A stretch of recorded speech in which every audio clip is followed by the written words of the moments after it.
J'ai pris cette photo en 1989 lors d'un reportage sur les mystiques et chamans du Ladakh dans l'Himalaya indien. L'image représente un danseur rituel pendant le festival du monastère bouddhiste de Lamayuru.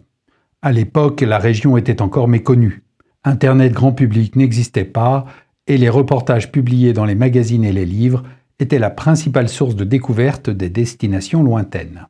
Pour cette image, j'ai utilisé un boîtier Nikon F3 chargé avec un film diapositive Kodachrome. Je photographiais le festival depuis 2 jours déjà et j'avais engrangé suffisamment de photos d'illustrations pour documenter mon sujet. Je me suis donc autorisé une série non figurative pour capter les couleurs dans le mouvement. L'intention n'était pas purement graphique. Elle rejoignait le reportage pour illustrer l'importance de la vibration chromatique dans la tradition spirituelle tibétaine. Pour réaliser cette prise de vue, je suis monté sur un toit afin d'avoir une vue en plongée sur les danseurs. J'ai choisi une pose lente d'environ 1/8 de seconde et j'ai déclenché avec un contre-mouvement rotatif de l'appareil. Bien sûr, c'était prendre un certain risque, car le nombre de films était compté. J'ai fait une série de 8 photos que j'ai découvert à la sortie du laboratoire, soit 1 mois plus tard. Pari réussi, car la photo a été publiée et exposée à de nombreuses reprises, même 35 ans après. Voyons la composition telle que je l'ai pensée au moment de la prise de vue avec l'œil au viseur. La symétrie autour de l'axe vertical qui passe par le chapeau du danseur permet d'asseoir le jeu des couleurs et de donner un sentiment d'équilibre dans le mouvement. Réussir une composition symétrique avec un flou était la principale difficulté de cette prise de vue. Sans la symétrie, l'image serait beaucoup moins forte graphiquement et le jeu des couleurs se perdrait dans un flou informe.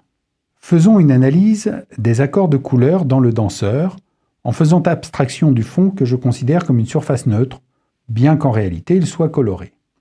La première couleur est le jaune d'ocre.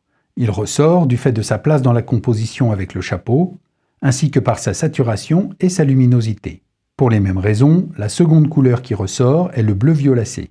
Ces 2 teintes forment l'accord dominant. Ensuite vient le rouge qui est dans l'ombre et donc moins présent, et enfin le vert qui apparaît par petites touches. Le rouge et le vert forment ici un accord secondaire. Sur le cercle chromatique, les 2 couleurs de l'accord dominant sont dans les zones des complémentaires, jaune et bleu, mais elles ne sont pas à l'exact opposé.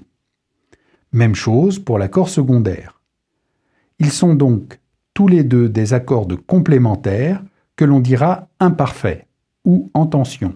Si l'on rejoint les 4 couleurs, on obtient un accord global en forme de quadrilatère. L'ensemble couvre les grandes zones du spectre, soit les jaunes, les rouges, les bleus et les verts. C'est donc un accord complet au sens de l'harmonie des couleurs. Néanmoins, il n'est pas régulier, ce qui lui donne un caractère dynamique avec des tensions sous-jacentes qui sont essentiellement dues aux différences de luminosité et de saturation. Ici, l'harmonie chromatique rejoint la symétrie de la composition, alors que le dynamisme de l'accord s'accorde avec le mouvement du flou.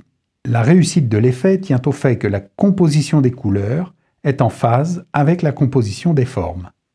L'ensemble donne à l'image toute sa puissance d'expression, bien qu'elle ne soit pas figurative.